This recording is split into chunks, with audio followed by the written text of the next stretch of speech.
بسم اللہ الرحمن الرحیم۔ السلام علیکم ورحمۃ اللہ وبرکاتہ۔ عزیز طلبہ، میں امید کرتا ہوں آپ سب خیر و عافیت سے ہوں گے۔ تو جیسا کہ آپ جانتے ہیں، دی اسمارٹ اسکول ریونڈ کیمپس نے آپ کو گھر بیٹھے تعلیم کی سہولت میسر کی ہے، تو اسی سلسلے کو آگے بڑھاتے ہوئے ہم اگلے لیکچر کی طرف بڑھتے ہیں۔ جیسا کہ پچھلے لیکچر میں آپ جو جان چکے ہیں، مطالعہ پاکستان کیا ہے، مطالعہ پاکستان کی تاریخ کی اہمیت کیا ہے، اور مطالعہ پاکستان کے پہلے دو ابواب کا تعارف آپ جان چکے ہیں۔ اب ہم اگلے دو ابواب کے تعارف کی طرف بڑھتے ہیں کہ اگلے دو ابواب میں ہمیں کیا کچھ سیکھنے کو ملے۔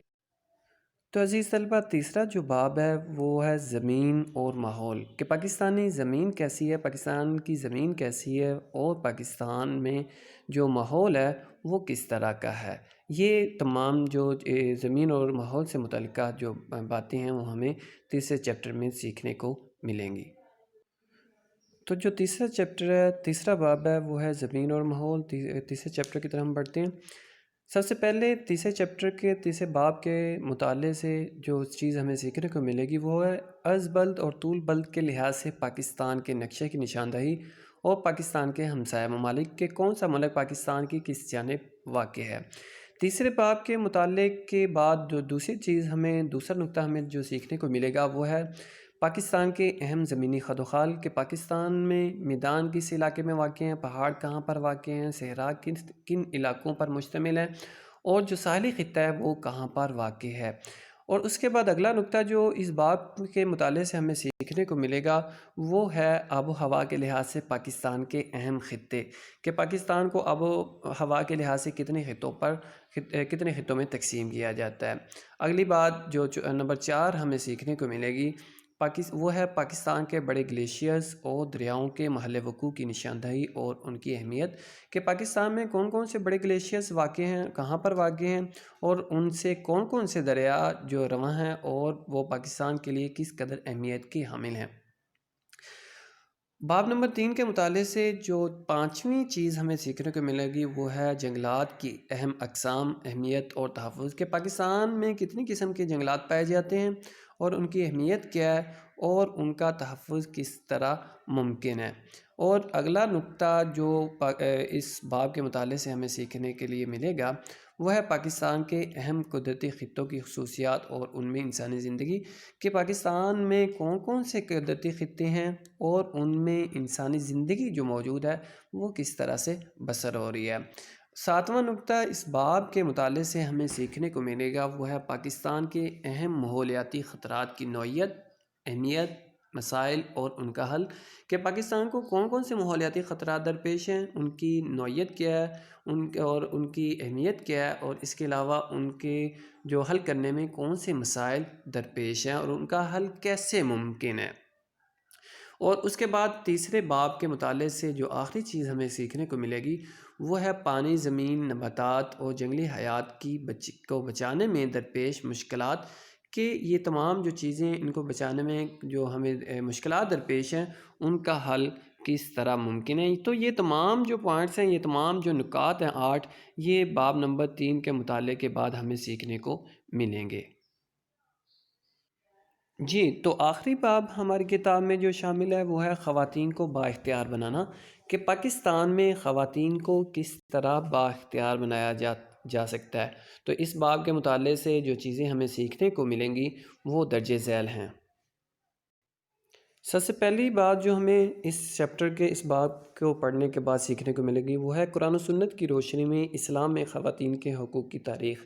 کہ اسلام نے خواتین کو کیا حقوق دیے ہیں، قرآن مجید میں خواتین کے کیا حقوق بیان کیے ہوئے ہیں، اور نبی اکرم صلی اللہ علیہ وسلم کی احادیث مبارکہ میں خواتین کو کن حقوق سے نوازا گیا ہے۔ اور جو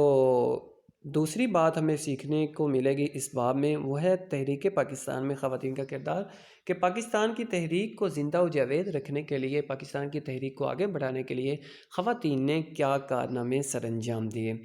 تیسری چیز جو اس باب نمبر 4 کو پڑھنے کے بعد ہمیں سیکھنے کو ملے گی وہ ہے 1947 سے لے کر ابھی موجودہ دور تک کی جو پاکستان کی ترقی ہے، اس میں خواتین کی خدمات کون کون سی ہیں، خواتین نے کن کن شعبوں میں کیا کیا خدمات سر انجام دی ہیں، اور خواتین کو بااختیار بنانے والے باب میں کو پڑھنے کے بعد جو اگلی چیز ہمیں سیکھنے کو ملے گی وہ ہے تشدد اور تشدد کی تعریف اور اس کے معاشرے پر اثرات، کہ تشدد کیا ہوتا ہے، اس کی عالمی سطح پر کیا تعریف کی جاتی ہے، پاکستانی معاشرے میں اس کی کیا تعریف کی جاتی ہے، اور تشدد زدہ جو معاشرہ ہوتا ہے اس کے کیا اثرات ہوتے ہیں۔ باب نمبر 4 کو پڑھنے کے بعد جو 5واں نقطہ ہمیں سیکھنے کو ملے گا وہ ہے پاکستان میں نسوانی تشدد کے خاتمے کے لیے حکومتی اقدامات، کہ نسوانی تشدد کہتے ہیں خواتین پر کیا جانے والا تشدد۔ تو پاکستانی حکومت، پاکستان کی جو گورنمنٹ ہے وہ خواتین پر ہونے والے تشدد کو ختم کرنے کے لیے کس قدر کوشاں ہے، کس قدر وہ کوشش کر رہی ہے۔ تو آخری نقطہ جو ہمیں اس باب کے مطالعہ کرنے کے بعد سیکھنے کو ملے گا وہ ہے خواتین کو بااختیار بنانے اور ان کے تحفظ کے لیے حکومتی اقدامات، کہ خواتین کو کیسے بااختیار بنایا جا سکتا ہے اور اس مقصد کو حاصل کرنے کے لیے حکومت پاکستان کیا اقدامات کر رہی ہے۔ تو یہ تھا ہماری کتاب کے جو ابواب کا تعارف، کہ اس کتاب کے جو ابواب ہیں ان میں کیا کیا چیزیں شامل کی گئی ہیں۔ تو عزیز طلبہ، اب کتاب کے تعارف کے بعد، کتاب کے ابواب کے تعارف کے بعد ہم اپنے اصل مقصد کی طرف آتے ہیں۔ تو یہ سب سے پہلے ہمارے سامنے جو کتاب کا باب نمبر 1 کھلا ہوا ہے جو ہے پاکستان کی نظریاتی اساس، کہ پاکستان کی جو نظریاتی اساس ہے وہ کیا ہے۔ تو اس میں سب سے پہلے جو چیز ہمارے سامنے بیان کی گئی ہے وہ ہے نظریے کی تعریف، ماخذ اور اہمیت، یعنی کہ definition, source and significance of ideology, کہ نظریے کی تعریف کیا ہے، اہمیت کیا ہے اور اس کے ماخذ کیا ہیں۔ تو ہم سب سے پہلے جو اس کو دیکھتے ہیں کہ اس کی کیا تعریف کی گئی ہے، تو اس کو شروع کرتے ہیں۔ برصغیر میں پاکستان کے نام سے ایک آزاد ریاست کا قیام 20ویں صدی کا اہم ترین واقعہ ہے۔ اس واقعے کے پیچھے ایک مضبوط نظریہ کار فرما تھا۔ نظریے کے لیے انگریزی میں آئیڈیالوجی کا لفظ استعمال کیا جاتا ہے۔ تو پاکستان کا جو قیام عمل میں آیا وہ 20ویں صدی کا ایک اہم ترین واقعہ۔ برصغیر کی تاریخ کو اگر ہم دیکھتے ہیں، 20ویں صدی میں جو برصغیر کی تاریخ گزری ہے، تو برصغیر کی تقسیم اور برصغیر میں سے ایک نئی ریاست کا قیام جسے پاکستان کے نام سے موسوم کیا جاتا ہے، وہ برصغیر کی تاریخ کا ایک اہم ترین واقعہ ہے۔ اور اس واقعے کے پیچھے ایک مضبوط جو نظریہ کار فرما تھا، ایک مضبوط سوچ کار فرما تھی، جس کو مد نظر رکھتے ہوئے مسلمانان برصغیر نے اپنے لیے الگ وطن حاصل کیا، اور اس نظریے کو انگریزی زبان میں آئیڈیالوجی کہا جاتا ہے۔ انگریزی میں جو اس کے لیے لفظ استعمال کیا جاتا ہے وہ آئیڈیالوجی کا استعمال کیا جاتا ہے۔ اب ہم دیکھتے ہیں نظریہ کسے کہتے ہیں ہم۔ نظریہ جسے انگریزی میں آئیڈیالوجی کہا جاتا ہے، اس کی نیچے تعریف کی گئی ہے۔ لفظ نظریہ اپنی تعریف اور معنی کے لحاظ سے ابتدا ہی سے سماجی دانشوروں کے درمیان اختلاف رائے کا باعث رہا ہے،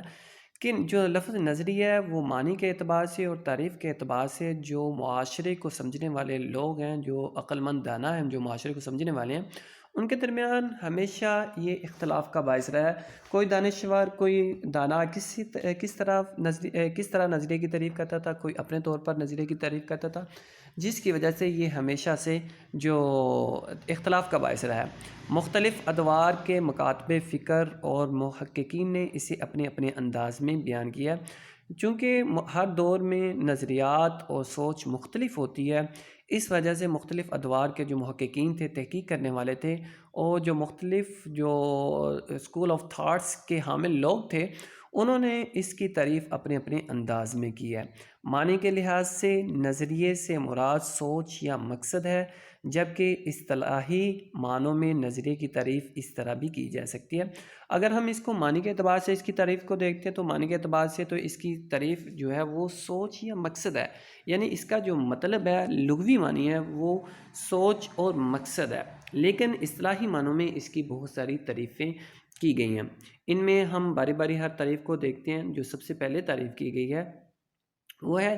کسی شے کو وجود میں لانے کے لیے ذہن میں جو سوچ، فکر اور نقشہ ابھرتا اور قائم ہوتا ہے، نظریہ کہلاتا ہے۔ یعنی کہ کسی بھی نئی چیز کو وجود میں لانے کے لیے، بنانے کے لیے جو سوچ اور فکر ہوتی ہے، اس کے بعد جو نقشہ ابھرتا ہے اور اس کو قائم کیا جاتا ہے، وہ نظریہ کہلاتا ہے۔ میں اس کی مثال آپ کو عام ایک جو آپ کی روزمرہ استعمال میں سے ایک چیز کی دوں گا، کہ جیسے کہ آپ کو کہا جاتا ہے کہ آپ نے مطالعہ پاکستان کا ہوم ورک لکھ کے لانا ہے، تو اب سب سے پہلے آپ کے ذہن میں یہ چیز ابھرتی ہے کہ میں نے مطالعہ پاکستان کا ہوم ورک کس پہ کرنا ہے۔ تو پھر اس کے بعد جو آپ کے ذہن میں یہ سوچ آتی ہے، اس کے بعد آپ کے ذہن میں خیال آتا ہے کہ میرے پاس مطالعہ پاکستان کا رجسٹر ہے، کیوں نہ میں مطالعہ پاکستان کے رجسٹر پر ہی یہ کام کروں۔ اور اس کے بعد آپ نے ایک نقشہ بنانا ہوتا ہے، ایک اس کو جو تیار کرنا ہوتا ہے، ہوم ورک کرنا ہوتا ہے، تو اس کے لیے آپ اپنے ذہن میں ایک نقشہ بناتے ہیں، اور اس کے بعد وہ جو کام آپ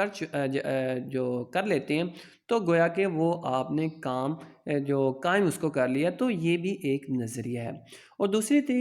کی طرف ہم بڑھتے ہیں۔ دوسری طرف ہے کسی بھی مقصد کے حصول کے لیے بنایا گیا فکری خاکہ نظریہ کہلاتا ہے۔ یعنی کہ کسی مقصد کو حاصل کرنے کے لیے جو ہم اپنے ذہن میں ایک سوچ بناتے ہیں، ایک خاکہ بناتے ہیں، وہ نظریہ کہلاتا ہے۔ جو تیسری تعریف ہے، کسی خاص مقصد کے لیے کسی قوم کی اجتماعی سوچ کا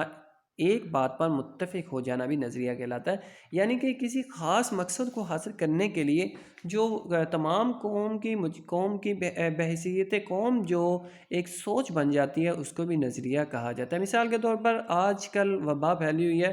تو ہمارے جو پاکستانی قوم ہے، بحیثیت قوم، ان کی یہ سوچ ہے کہ ہم نے اس وبا سے ڈرنا نہیں ہے، بلکہ اس سے بھرپور لڑنا ہے اور اس کو شکست دینی ہے، تو یہ بھی ایک نظریہ کہلاتا ہے۔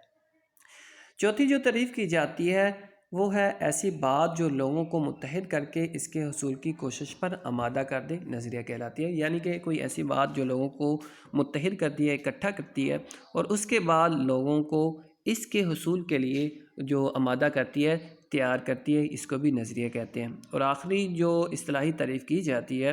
وہ ہے نظریے سے مراد ایسا ضابطہ یا پروگرام جس کی بنیاد فلسفہ و تفکر پر رکھی گئی ہو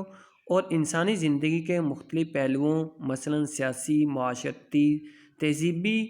مسائل کے حل کے لیے کوئی لائحہ عمل بنایا گیا ہو۔ یعنی کہ کوئی ایسا پروگرام یا کوئی ایسا ضابطہ جو تشکیل دیا جاتا ہے جس کی بنیاد انسانی سوچ پر ہوتی ہے، رکھی جاتی ہے، اور اس میں انسان کی زندگی کے مختلف پہلو ہوتے ہیں، جو معاشرتی پہلو بھی اس میں پائے جاتے ہیں، جو سیاسی پہلو بھی اس میں پائے جاتے ہیں، اور تہذیبی پہلو بھی اس میں پائے جاتے ہیں، اور ان تمام پہلوؤں کا جو حل تلاش کیا جاتا ہے اور اس کے لیے ایک لائحہ عمل بنایا جاتا ہے، اس کو جو نظریہ کہا جاتا ہے۔ تو یہ تھی نظریے کی جو لغوی تعریف اور اس کی اصطلاحی تعریف۔ تو عزیز طلبہ، آج کی جو آپ کی ڈائری ہے وہ ہے نظریے کی لغوی اور اصطلاحی تعریف، جو آپ نے یاد کرنی ہے، اور باقی اگلے لیکچر تک کے لیے اللہ حافظ۔